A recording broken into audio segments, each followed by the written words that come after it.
My MIL demanded I convert from Islam to Christianity to marry her son, so I exposed her racism online. My mother-in-law hated me from day one.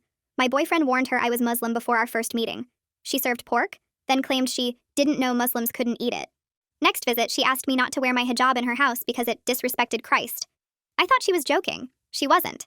I stopped visiting. She guilt-tripped me with tears and promises to do better. Against my better judgment, I gave her another chance. For a year, she was tolerable. Just the occasional bomb joke. As a Muslim, I'm so used to them I sometimes laugh. She took this as permission to escalate. I caught her sneaking pork into my food. When I confronted her, she just stood there, speechless.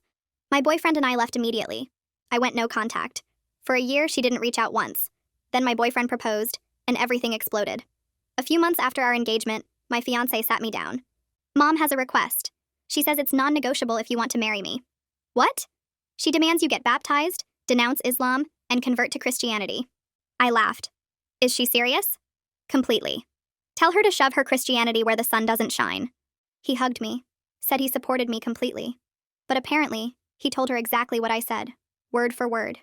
Yesterday, she showed up at our house while my fiancé was at work, pounding on the door like a maniac. I made the mistake of letting her in. How dare you disrespect Christianity and tell me to stick it where the sun doesn't shine? I actually chuckled, which made her angrier. What's funny about insulting my faith? What's funny is you, a grown woman, trying to control how I live my life. I'm trying to save your soul. You're going to hell. According to your beliefs, not mine. Either you convert or there's no wedding. Then you're not invited.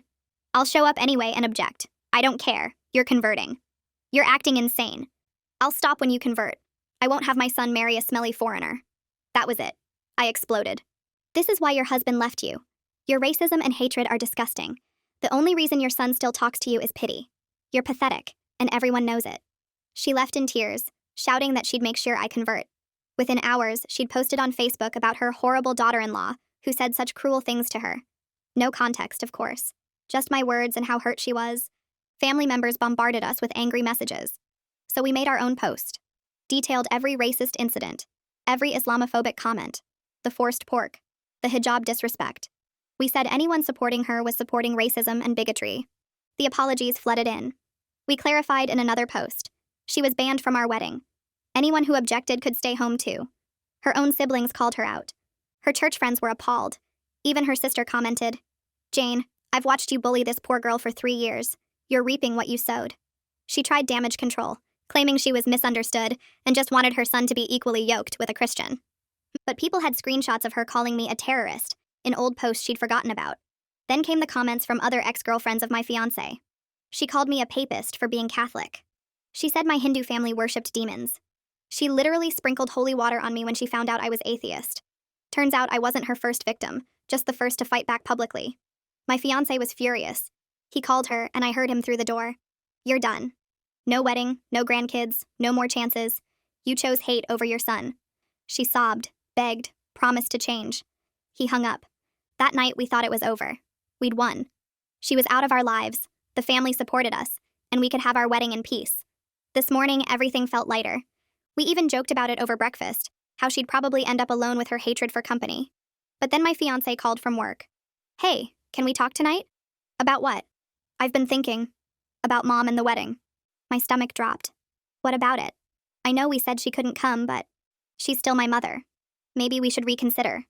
"Are you serious right now?" "Just hear me out when I get home. She called me crying and she sounds really broken.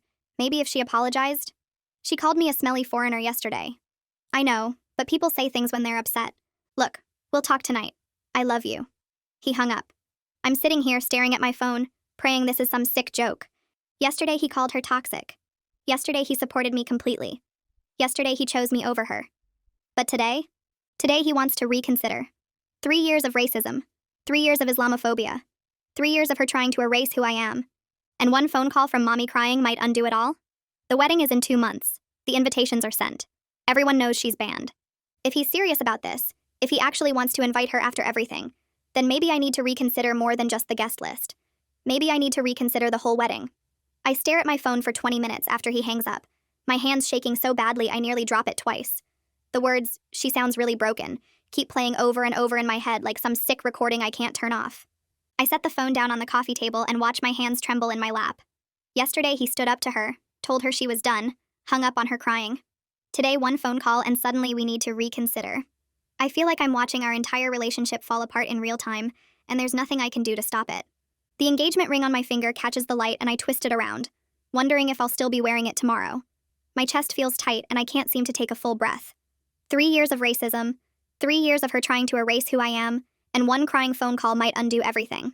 I grab my phone again and pull up Kiana's contact, because she's the only person who won't tell me I'm overreacting, or that I should give Jane another chance. She answers on the first ring. Kiana listens while I tell her everything, not interrupting once. When I finish, there's a pause. Then she says exactly what I need to hear. She tells me not to make any decisions until he gets home and I hear what he actually wants. She reminds me that he might just need to talk through his guilt, that it doesn't mean he's changed his mind completely. I want to believe her, but my stomach is in knots. We talk for another 10 minutes and she makes me promise to call her after he gets home, no matter how late it is. I hang up feeling slightly less panicked but still scared of what's coming.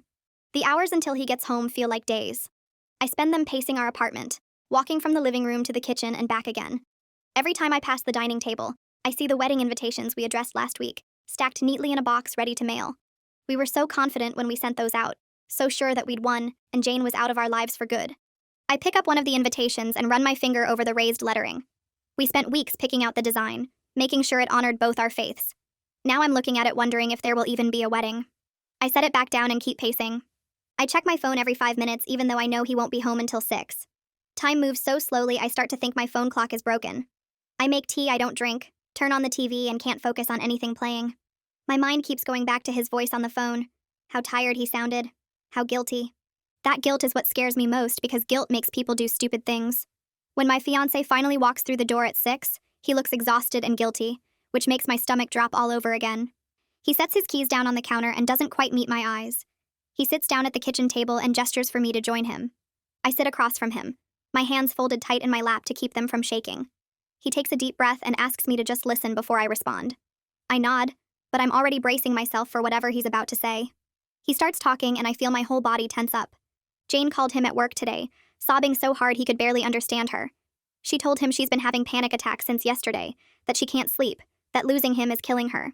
She said she knows she messed up and she wants to make it right. She's willing to apologize to me, willing to go to therapy, willing to do whatever it takes if we'll just let her come to the wedding. My fiancé's voice cracks a little as he tells me this, and I can see how much her pain is affecting him. He says she sounded genuinely broken, not manipulative like usual. He says maybe this is the wake-up call she needed. Maybe she's finally ready to change. I sit there listening and everything in me is screaming that this is exactly how she's manipulated him for years, but I keep my mouth shut like I promised. When he finishes talking, I take a slow breath and ask him one question. I keep my voice calm even though my heart is racing. I ask if he actually believes she's changed, or if he just wants to believe it because she's his mother, and it's easier than dealing with the guilt. He opens his mouth, closes it, looks down at his hands. The silence stretches out between us, and I know the answer before he says anything. Finally, he admits he doesn't know, but she's his mother, and he feels guilty watching her suffer like this.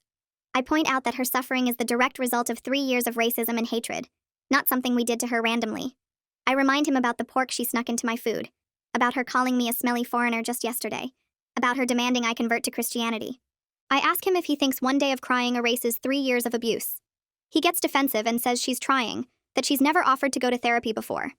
I tell him that trying isn't the same as changing, that words are easy, but actions are what matter.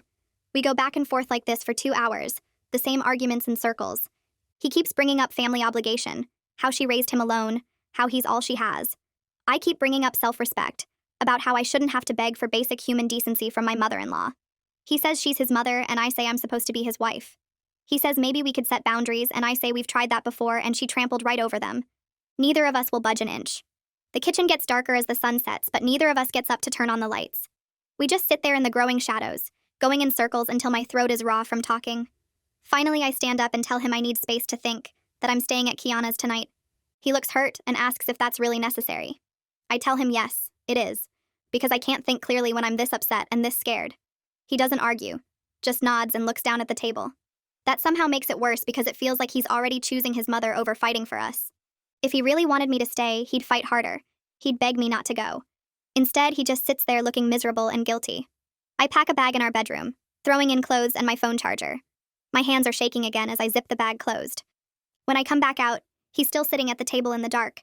I tell him I'll call him tomorrow and he nods without looking up. I walk out and close the door behind me, and the click of the lock feels way too final. At Kiana's house, I break down completely the second she opens the door. She pulls me inside, and I'm crying so hard I can barely breathe. Tyson comes out from the kitchen and takes my bag while Kiana guides me to their couch. I tell them everything between sobs, how he wants to reconsider, how guilty he feels, how he thinks maybe Jane has really changed this time. Kiana holds my hand and lets me cry.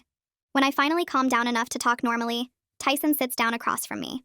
He dealt with his own toxic parent situation years ago, cut his father out of his life after years of abuse. He looks at me seriously and says something that hits me right in the chest. He tells me that people who love you don't ask you to compromise your identity to make their lives easier. He says real love protects you. It doesn't put you in harm's way to make someone else comfortable. He says if my fiancé can't see that, then maybe I need to think hard about whether this marriage is really what I want. I wake up the next morning on Kiana's couch with my neck stiff and my eyes swollen from crying. She's already in the kitchen making coffee, and the smell pulls me off the couch, even though I want to stay buried under the blanket forever. She hands me a mug without saying anything, just sits down next to me and waits. I take a sip and it burns my tongue, but I don't care. After a few minutes of silence, she finally speaks. She tells me I should call my cousin Harmony, the one who married a Christian guy, even though our Muslim family had a fit about it at first. Kiana says Harmony dealt with interfaith drama for years, and might have some perspective I need right now. I'm not sure I want to talk to anyone else about this mess, but Kiana's right that Harmony would understand in a way most people wouldn't. I pull out my phone and stare at Harmony's contact for a while before I actually press call. She answers on the third ring, sounding confused because we don't talk that often. I tell her what's happening with my fiancé and Jane, the whole story spilling out in one long rush. When I finish, there's silence on the other end for so long I think the call dropped. Then Harmony starts talking, and she doesn't sugarcoat anything. She tells me her husband's family accepted her faith from the very first day she met them. His mother asked questions about Islam because she genuinely wanted to understand, not because she was looking for ammunition to use against Harmony later. His father told her she was welcome at their table exactly as she was, hijab and all. Harmony says that acceptance is the only reason her marriage works, because she never had to defend her right to exist as herself in her own home. She never had to wonder if her husband would choose her over his parents when things got hard. The contrast to my situation hits me like a punch to the stomach. Harmony keeps going, her voice getting more serious. She asks me if I've really thought about what it means that my fiancé is wavering now, before we're even married. She says this is a massive red flag about how he'll handle Jane's future demands, because there will always be future demands with a woman like that. She asks if I really want to spend my entire life negotiating my humanity with my mother-in-law, having to justify my existence every single holiday and family gathering. The question sits heavy in my chest because I know the answer and I hate it. My phone buzzes with a text while I'm still on the call with Harmony. It's from my fiancé asking when I'm coming home so we can talk more. I tell Harmony I need to go, and she makes me promise to really think about what she said. After we hang up, I stare at his text for a long time before responding. I type that I need another day, that I'm not ready to come home yet. He texts back almost immediately saying he understands but he misses me, and the message makes me feel guilty and angry at the same time. Guilty because he sounds sad and I hate hurting him. Angry because he's the one who created this situation by wavering in the first place. I show the text to Kiana and she just shakes her head. We spend the rest of the day going through my wedding planning documents spread across her dining room table. The venue contract with the deposit we can't get back. The catering agreement with the halal menu the chef spent weeks perfecting for us. The invitation list with all the guests who already know Jane is banned. The photographer we booked a year ago. The flowers, the cake, the DJ, all of it planned and paid for and suddenly feeling so uncertain. Looking at all these papers makes everything real in a way it wasn't before. I might actually have to cancel this wedding. I might have to call all these vendors and tell them never mind, the marriage is off. The thought makes me want to throw up. Kiana puts her hand on mine and asks if I'm okay. I'm not okay, but I don't know how to explain the specific way I'm not okay, so I just shake my head. That evening, I text my fiancé again. I tell him I'll come home tomorrow, but only if he agrees to go to couples therapy before we make any decisions about Jane. I need to know we can work through this with professional help, that we're not just going to keep having the same argument in circles until one of us gives up. He responds immediately with yes, he'll do therapy, whatever I need. The quick agreement gives me a tiny bit of hope that maybe he's taking this seriously, that maybe we can actually fix this. I sleep better that night than I did the night before, even though I'm still on Kiana's couch. The next morning, I pack my bag and Kiana drives me home. She hugs me before I get out of the car and tells me to call her if I need anything, anytime. I walk up to our apartment and unlock the door, not sure what I'm going to find. The apartment is spotless. He's cleaned everything, even the bathroom, which he usually avoids. There's dinner already cooking on the stove, pasta with the sauce I like from the Italian place down the street. It's his way of showing he cares when he doesn't have the words, and normally it would make me melt. Today it just makes me sad because cleaning and cooking can't fix what's broken between us. We eat in awkward silence at the kitchen table, both of us afraid to start another fight. The pasta tastes like nothing, even though I know it's good. After dinner, he pulls out his phone and shows me Jane's messages. There are dozens of them. Long paragraphs about how sorry she is, Bible verses about forgiveness and family, old photos from his childhood. I scroll through them and see exactly what she's doing. She's working on his emotions in a systematic way, hitting every guilt button she installed in him over 30 years of raising him alone. I point out that she's not actually apologizing for her racism or her Islamophobia. She's just sorry for hurting him and causing problems in our relationship. She's making it about his pain, not about her actions or my pain. He looks at the messages again, really reading them this time instead of just reacting to them. I watch his face change as he realizes I'm right. She hasn't said a single word about respecting me or my faith. She hasn't acknowledged that calling me a smelly foreigner was wrong. She's just sad that her behavior has consequences for her. We spend the next hour searching for therapists who specialize in interfaith relationships and family conflict. We find one named Sheldon Carson who has good reviews and experience with situations like ours. He has an emergency appointment available in 3 days. We book it immediately. Those 3 days feel like walking on eggshells in our own home. We're polite to each other, careful not to trigger another argument, but there's a distance between us that wasn't there before. We sleep in the same bed but don't touch. We eat meals together but don't really talk. The apartment feels smaller somehow, like the walls are pressing in. I catch him looking at his phone several times and I know Jane is still texting him, still working on him, still trying to manipulate her way back into our lives. I go back to work the next day because sitting at home thinking about everything makes it worse. My coworker Faye finds me in the break room staring at my coffee like it has answers. She sits down across from me and waits until I look up. I give her the short version, the really short version, about my fiancé wanting to reconsider banning his racist mother from our wedding. Faye's face goes through about 5 different expressions before settling on concern. She tells me about her friend who called off a wedding 2 weeks before the date because her fiancé kept defending his racist parents. The friend had tried everything, therapy and boundaries and long conversations, but her fiancé always went back to making excuses for them. Faye says her friend called it the hardest but best decision she ever made. I feel sick hearing this story because it sounds exactly like mine, like someone copied my life and showed me the ending I don't want to see. I keep thinking about Faye's friend for the rest of the day, wondering if I'm looking at my own future. The wedding is in 2 months, and I'm already imagining calling it off, already playing out that conversation in my head. I drive home in silence because even music feels too loud. My fiancé is already there when I walk in, making dinner like everything is normal. We eat together, and I can't stop wondering if this is what Faye's friend did too, sitting across from her fiancé pretending everything was fine while knowing it wasn't. That night, the night before our therapy appointment, my fiancé can't sleep. I hear him tossing around for an hour before he finally speaks. He tells me he's been having dreams about his childhood where Jane is crying and he can't comfort her, where he's small again and responsible for her happiness. He describes these dreams in detail, how in them she's always just out of reach and he's always failing her. I listen and realize this goes so much deeper than just this current fight about the wedding. This is 30 years of conditioning, 30 years of her making him responsible for her emotions. He was 6 when his dad left and she turned him into her emotional support person, her therapist, her reason for existing.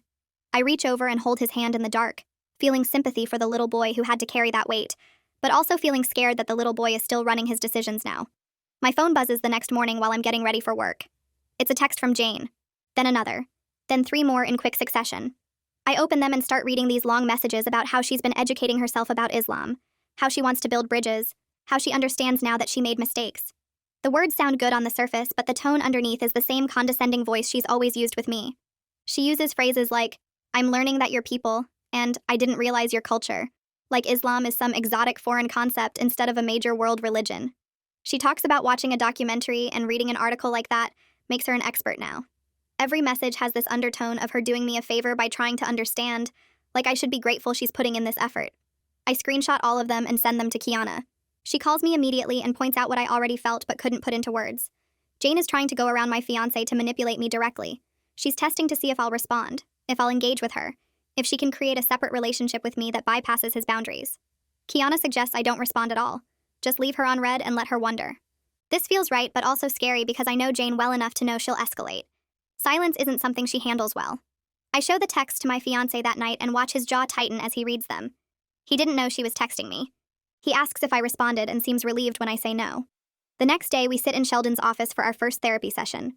The office is small and warm with too many plants and one of those sound machines that's supposed to be calming but just makes me need to pee. Sheldon is older than I expected, maybe 60, with gray hair and kind eyes that make me want to trust him.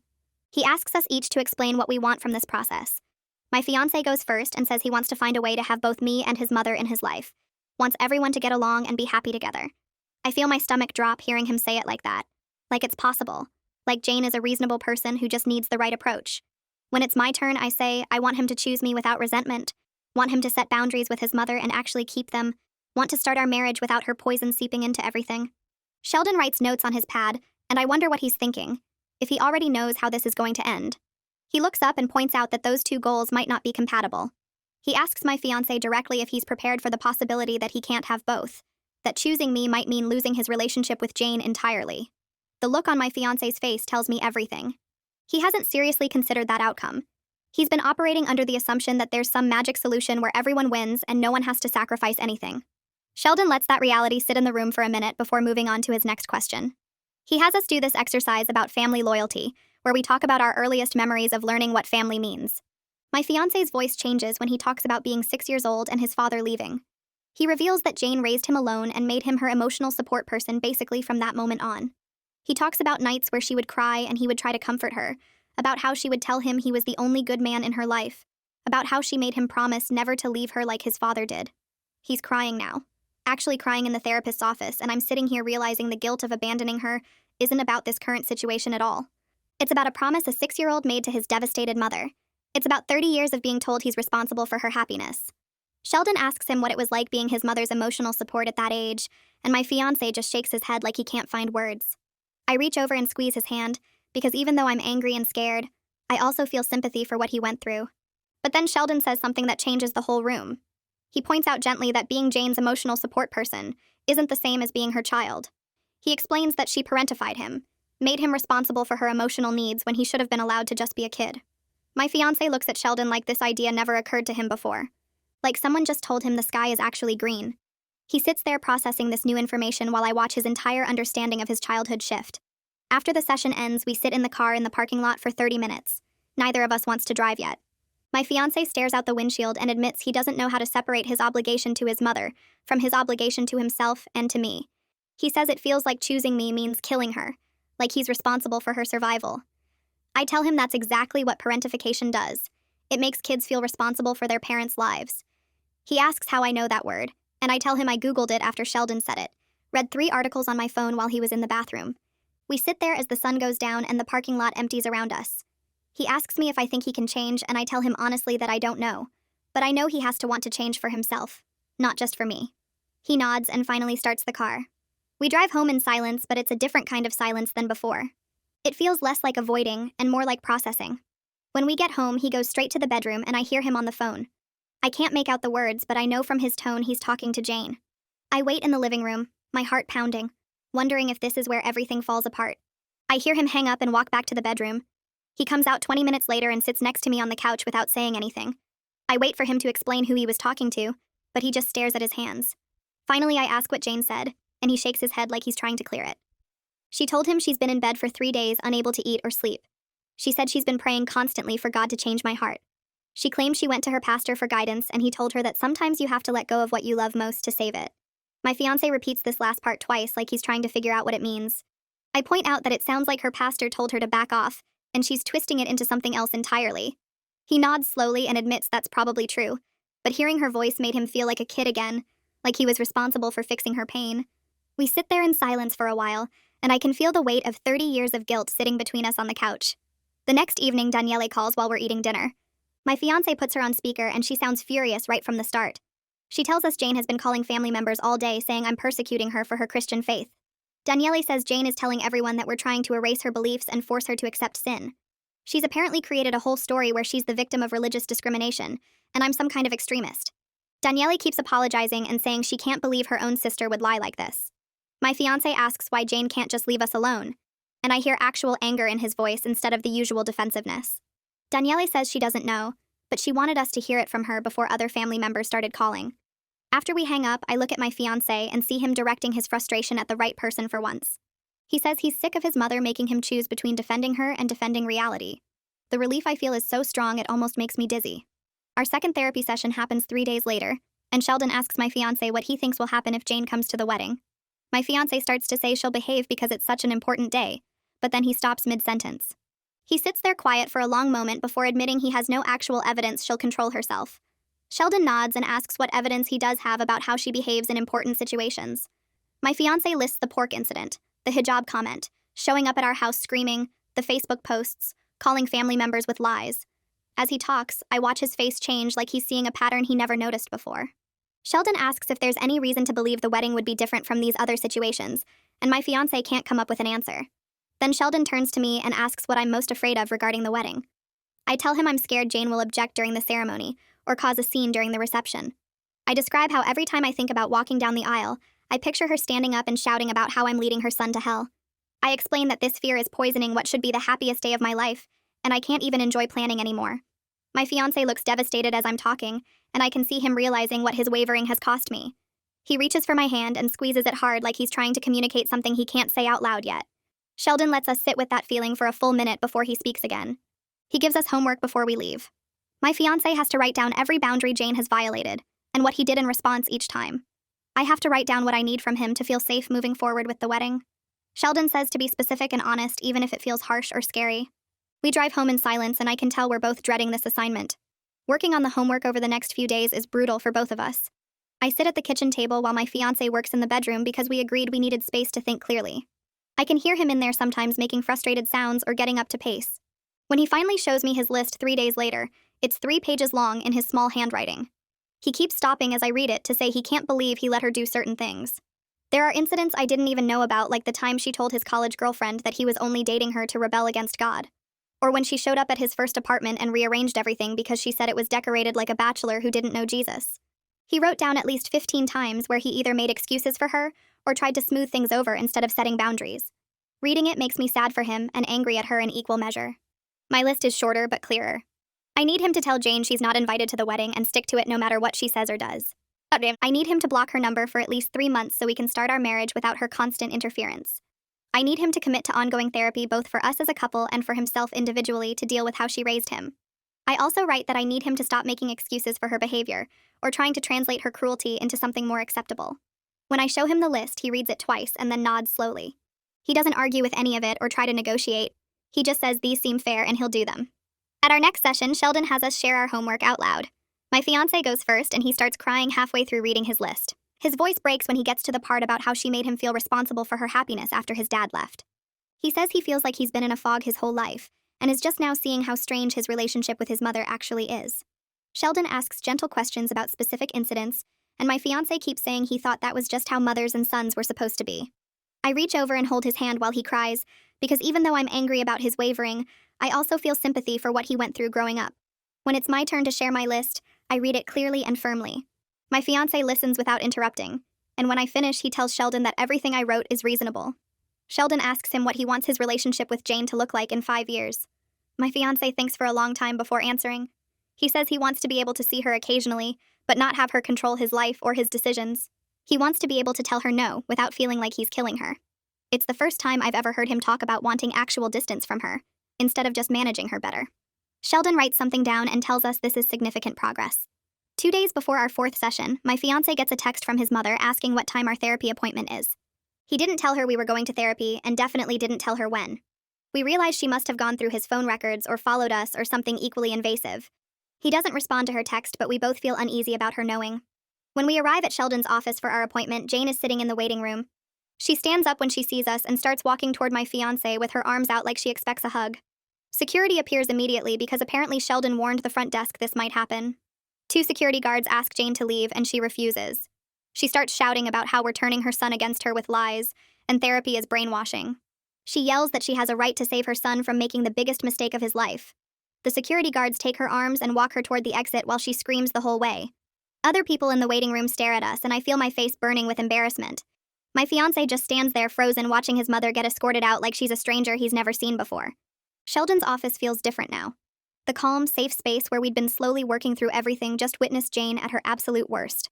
My fiancé sits next to me on the couch and I can see his hands shaking in his lap. He keeps opening his mouth like he wants to say something, then closing it again. Sheldon gives us a moment before speaking, his voice gentle but direct. He asks my fiancé what he's feeling right now, and my fiancé's response comes out strangled and raw. He says he's embarrassed that his mother acted that way in front of strangers, that she showed up here after everything we talked about in therapy. He says he's angry at her for not respecting our boundaries even when we're trying to fix things. His voice cracks when he admits he's scared of what else she might do if we don't give in to her demands. I reach over and take his hand, and he grips mine so tight it almost hurts. Sheldon writes something in his notebook and tells us that what just happened was actually valuable, even though it felt awful. He explains that Jane revealed exactly who she is when she doesn't get her way, and my fiancé saw it without any filters or explanations from either of us. My fiancé nods slowly, still staring at the floor. Sheldon asks him directly if he's ready to set real boundaries with his mother, the kind that have actual consequences when she breaks them. My fiancé looks up at me, then back at Sheldon and says yes, in a voice that sounds more certain than I've heard from him in weeks. Sheldon pulls out a notepad and suggests we practice the conversation my fiancé needs to have with Jane. He explains that we'll role-play it here, where it's safe, so my fiancé can find the right words before he actually makes the call. My fiancé looks nervous, but agrees. Sheldon asks me if I'm willing to play Jane for this exercise, and I say yes, even though the idea of channeling her makes my skin crawl. We spend a few minutes setting it up, with Sheldon coaching my fiancé on what he needs to communicate clearly. The main points are simple but hard for my fiancé to say out loud. Jane isn't invited to the wedding. He's blocking her number for 3 months. When they reconnect, it will be on his terms with strict rules about how she treats me. We start the role play, and I do my best Jane impression, which isn't difficult after 3 years of her garbage. I cry, I guilt trip, I bring up his dead grandmother who would be so disappointed in him. My fiancé stumbles at first, his voice wavering when I hit him with the manipulation tactics. But Sheldon coaches him through it, reminding him to stay focused on his main points no matter what I throw at him. We do it 3 times, and each time my fiancé gets stronger, his voice more firm. By the 3rd run through, when I pull out Jane's favorite line about being a terrible son, he doesn't even flinch. He just repeats that the wedding is happening without her, and hangs up the pretend phone. Sheldon looks proud, and honestly, so am I. That evening we sit on our couch at home, and my fiancé has his phone in his hand. He's been staring at it for 10 minutes, working up the courage to actually call Jane. I sit next to him with my hand on his knee, trying to give him strength without saying anything that might make this harder. He finally takes a deep breath and dials her number. She answers on the first ring, her voice already shaky like she's been crying. My fiancé puts the phone on speaker so I can hear, and Jane immediately launches into an apology that sounds rehearsed. She says she's so sorry for showing up at the therapist's office. She just loves him so much and couldn't stand the thought of losing him. My fiancé cuts her off mid-sentence and tells her he needs to say something, and she needs to listen without interrupting. There's silence on the other end, and I can practically hear her holding her breath. He tells her she's not invited to the wedding. She starts to protest, but he talks over her, his voice steady in a way I've never heard before. He says he's blocking her number for 3 months, and when that time is up, they'll talk about what their relationship looks like going forward. He explains that any contact with me needs to be respectful, and if she can't manage that, she won't have contact with either of us. Jane's silence breaks into full sobbing. She cycles through every trick in her playbook. First she cries and begs, telling him he's breaking her heart and she doesn't know how she'll survive this. When that doesn't work, she switches to anger, saying he's being manipulated by me and throwing away his family for some girl he barely knows. My fiancé stays calm and repeats that his decision is final. Jane tries guilt next, bringing up every sacrifice she made raising him alone after his dad left. She lists them one by one, her voice getting more frantic with each memory. Then she threatens to disown him, to write him out of her will, to tell everyone in the family what a horrible son he is. My fiancé's hand tightens on his phone, but his voice doesn't waver when he says that's her choice to make. Finally, Jane claims she's having chest pains and might need to go to the hospital. She says the stress of this conversation is literally killing her, and if something happens to her, it'll be on his conscience. I see my fiancé's face flicker with worry for just a second, but then he looks at me and seems to remember everything we talked about in therapy. He tells her to call 911 if she's having a medical emergency, but he's not changing his decision. Jane gasps like she can't believe he's not falling for it. She tries one more time, her voice small and broken, asking if he really means to cut her out of the most important day of his life. My fiancé says yes, he really means it, and then he hangs up. The apartment goes completely silent. My fiancé sits there holding his phone and I watch his whole body start to shake. But it's different from the shaking in Sheldon's office earlier. This feels like relief mixed with adrenaline, like he just survived something terrifying and came out the other side. He sets his phone down on the coffee table and blocks Jane's number right there in front of me, his finger steady on the screen. When it's done, he turns to me and his eyes are wet, but he's almost smiling. He says he's never stood up to her like that in his entire life. His voice cracks when he admits how scared he was, but also how right it felt to finally say no to her without apologizing or explaining or trying to make her feel better about it. I pull him into a hug and feel him collapse against me, all the tension draining out of his body at once. We sit like that for a long time, just holding each other while he processes what just happened. He tells me he kept hearing Sheldon's voice in his head reminding him to stick to his main points, and every time Jane tried a new manipulation tactic, he recognized it from our practice session. He says he couldn't have done it without that preparation, without me sitting next to him as backup. I tell him I'm proud of him, and I mean it more than I've meant almost anything. The next few days feel like we're living in a completely different apartment. The heavy cloud that's been hanging over us since Jane's crying phone call finally lifts. We actually laugh together again, real laughs that aren't forced or covering up tension. We make dinner together and talk about the wedding without that knot of anxiety in my stomach about whether she'll ruin everything. One night we're washing dishes side by side and he makes some stupid joke about my terrible dish drying technique, and I splash him with soapy water. It turns into a whole thing with both of us laughing so hard we can barely breathe, and then we're kissing against the counter like we did when we first started dating. We end up in bed and it's different from it's been in weeks. There's no tension between us. No unspoken worry about his mother lurking in the background of every touch. Afterward, we lie there talking about honeymoon plans, and which of our friends will definitely get drunk and embarrass themselves at the reception. He tells me he feels lighter than he has in months, maybe years. I tell him I can see it in his face, how the constant stress of managing Jane isn't pulling at him anymore. We stay up late looking at the wedding venue photos on my laptop, actually excited about our wedding day instead of dreading it. My phone rings while I'm making coffee and I see Daniele's name on the screen. I answer and she launches right in, telling me that Jane is having a complete breakdown with the extended family. Apparently Jane called everyone she could think of, crying about how her son abandoned her and banned her from the wedding over nothing. Daniele says most of the family is supporting our decision, especially after the Facebook posts exposed Jane's behavior. She tells me that Jane's own siblings are tired of her drama and bigotry, and several of them have reached out to my fiancé directly to say they'll be at the wedding and they're glad he finally set boundaries. Daniele sounds almost gleeful when she describes how Jane tried to get her church friends to pressure my fiancé into changing his mind, but even they weren't willing to get involved after seeing her racist comments online. She says Jane is isolated now in a way she's never been before, and it's entirely her own doing. I thank Daniele for the update and for supporting us through all of this. She tells me she's known for years that Jane needed someone to stand up to her, and she's just glad her nephew finally found the courage to do it. After we hang up, I tell my fiancé what Daniele said, and I can see the relief on his face knowing his extended family has our backs. At work the next day, I find Faye in the break room and tell her everything that happened. I explain about the therapy session, about Jane showing up and getting escorted out by security, about my fiancé's phone call where he finally set real boundaries. Faye pulls me into a hug right there by the coffee maker and says she's proud of us for doing the hard work. She tells me that most couples would have given up or given in by now, but we stuck it out and fought for our relationship. Her support means more than she probably knows because I felt so alone through this whole thing. Most of my friends don't really get it. They just think I should have cut my fiancé loose the first time he wavered. But Faye understands that real relationships are messy and complicated, and sometimes the right choice is to stay and fight through the hard stuff together. She asks about the wedding planning, and I realize I'm actually excited to talk about it now instead of anxious. We spend our whole lunch break looking at photos of my dress and the venue decorations on my phone, and it feels normal and happy in a way it hasn't in weeks. That evening, my fiancé gets a text from someone named Enrique. I ask who that is, and he explains it's his childhood best friend who he hasn't talked to much in the past few years. Enrique heard through the family network about the boundaries my fiancé set with Jane, and he wanted to reach out. My fiancé calls him back and puts the phone on speaker so I can hear. Enrique sounds genuinely happy and tells my fiancé he's glad he finally stood up to his mom. Then he says something that makes both of us go quiet. He explains that Jane is the reason they stopped being close friends in the first place. Back in college, Enrique started dating a girl Jane didn't approve of, and Jane made it her mission to convince my fiancé that Enrique was a bad influence. She called constantly, showed up at their apartment unannounced, made scenes in front of Enrique's girlfriend. Eventually, it was just easier for my fiancé to distance himself from Enrique than to deal with Jane's constant interference. Enrique says he understood even back then that it wasn't really my fiancé's fault, that Jane had been controlling his relationship since they were kids. He mentions other friends who drifted away over the years because Jane made it too difficult to stay close. My fiancé looks devastated hearing this, like he's just realizing how much of his life his mother has controlled without him even noticing. After the call with Enrique ends, we sit together on the couch and my fiancé is quiet for a long time. I can see him processing everything, connecting dots he never saw before. He starts talking about other friendships that faded away, relationships that ended for reasons he couldn't quite understand at the time. He realizes now that Jane was always there in the background, stirring up drama or making things difficult until people gave up and left.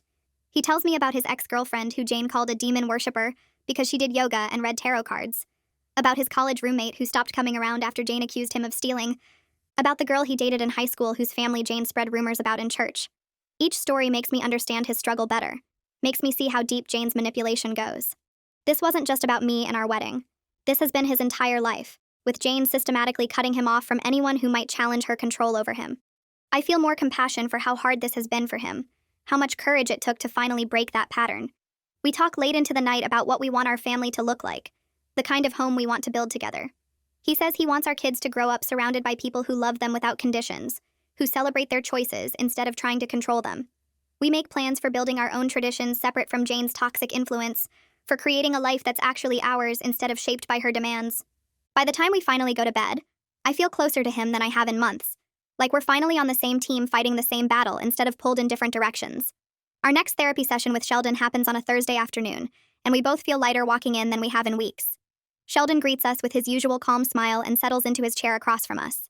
He asks how we've been since our last session, and my fiancé tells him about the conversation with Enrique, about all the realizations he's had about his mother's control. Sheldon nods like he expected this breakthrough, and then he leans forward with his hands folded. He says we've made remarkable progress in a short time, and he wants to know what we've each learned from this process.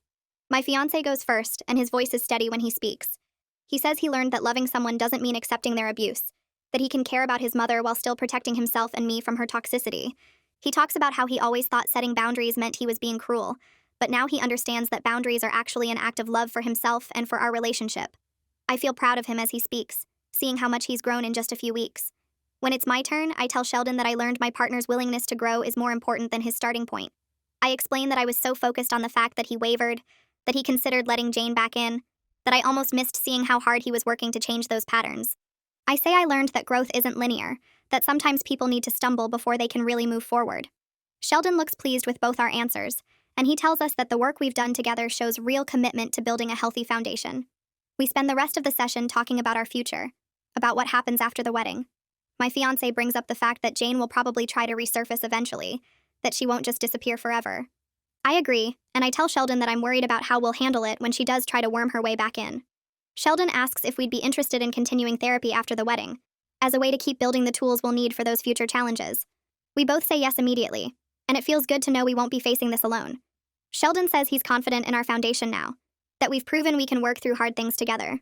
He reminds us that the goal isn't to never have conflict, but to handle conflict in healthy ways. We leave his office holding hands, and I feel more hopeful about our marriage than I have in months. 3 weeks before the wedding, we sit down together at our kitchen table with our laptop open. We've been talking about sending one final message to all our wedding guests, just to make absolutely sure everyone understands that Jane is not welcome. My fiancé drafts the email while I look over his shoulder, and we go back and forth on the wording until it feels right. The message is clear and direct. We reaffirm that Jane is banned from our wedding, and we explain that anyone who brings her or helps her attend will be asked to leave immediately. We say we know this puts people in an awkward position, but our wedding day is about celebrating our love, not managing his mother's behavior. My fiancé hits send and we both stare at the screen for a minute, wondering how people will react. Within an hour, the responses start coming in. Every single one is supportive. Daniele writes back saying she's proud of us for standing firm. My friends from college say they'll personally block Jane if she tries anything. Even some of my fiancé's extended family members, people who were initially upset about the Facebook drama, send messages saying they understand and support our decision. Reading through all the responses makes me emotional, and my fiancé wraps his arms around me from behind while I sit at the table.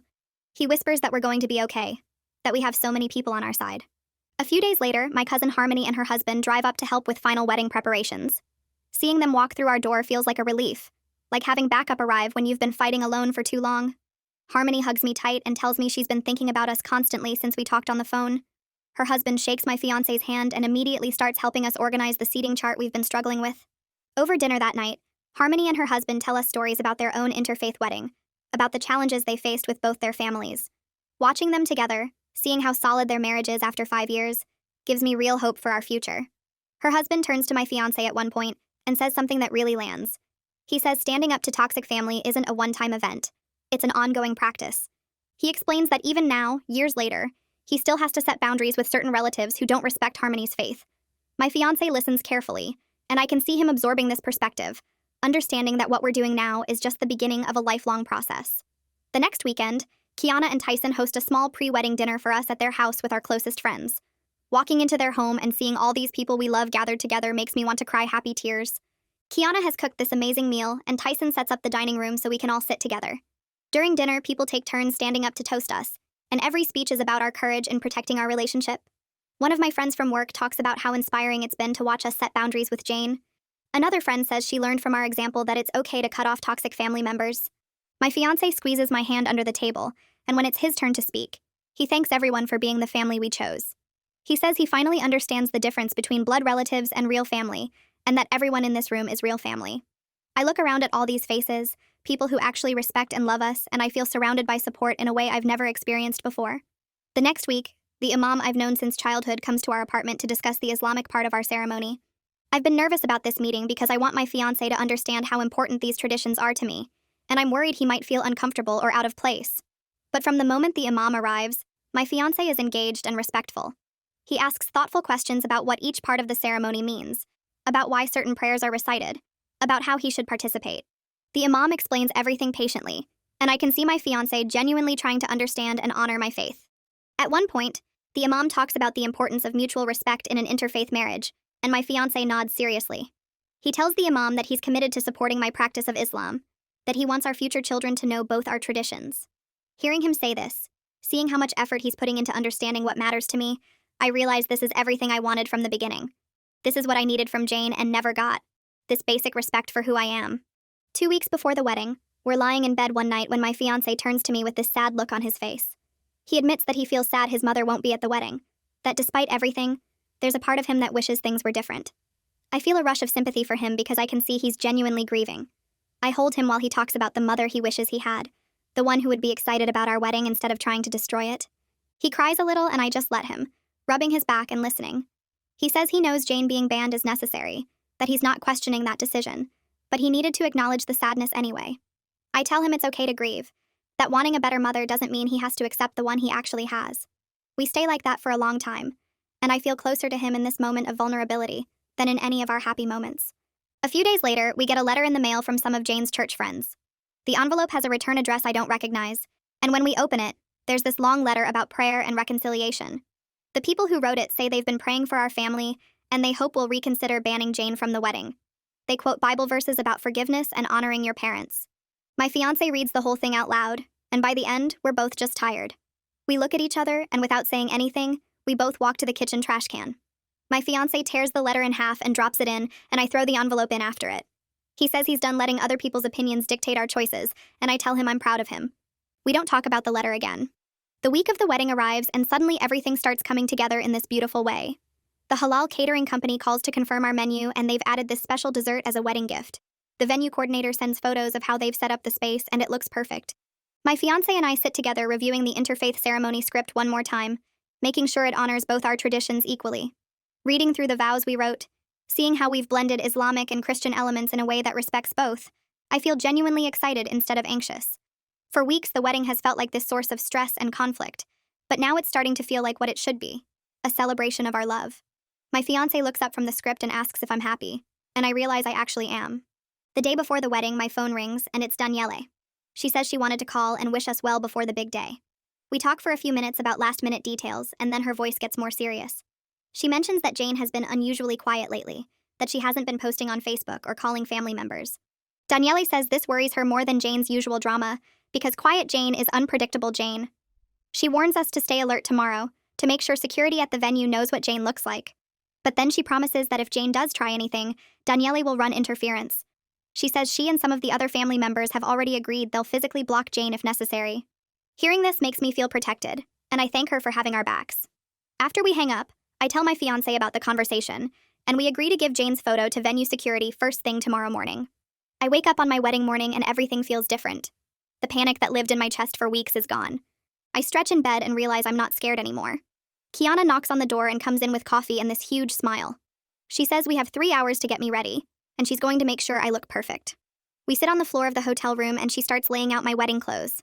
The hijab I chose is this beautiful cream color with tiny pearls sewn into the fabric.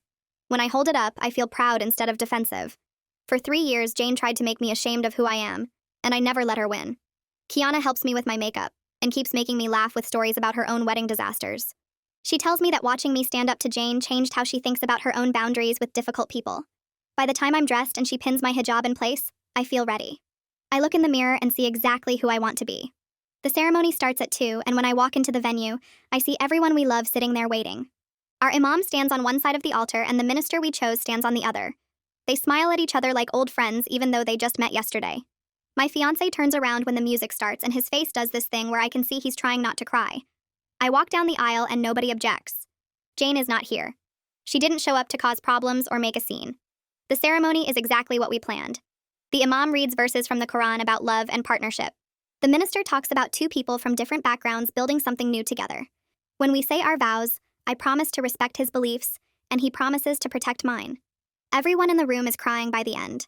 We're pronounced husband and wife, and when we kiss, people cheer so loud the coordinator has to calm everyone down. The reception is in the same building, and they've decorated everything with both of our cultural touches. During dinner, my husband stands up to give a speech. He thanks everyone for coming and for supporting us through what he calls a difficult time. He doesn't say Jane's name, but everyone knows who he means. He talks about how building a life with me is worth every hard conversation he had to have and every boundary he had to set. He says he's never been more sure of any decision than choosing me and our future together. People clap, and some of his relatives who sided with us early on look really emotional. When we have our first dance, he pulls me close and whispers in my ear that he's never been more sure of anything than choosing me. We both know Jane will always be a challenge to manage. She's not going to suddenly become a different person or stop being toxic. But we've proven we can handle it as a team. We set boundaries and we kept them. We protected what matters. And right now, dancing in front of everyone who showed up for us, that feels like enough.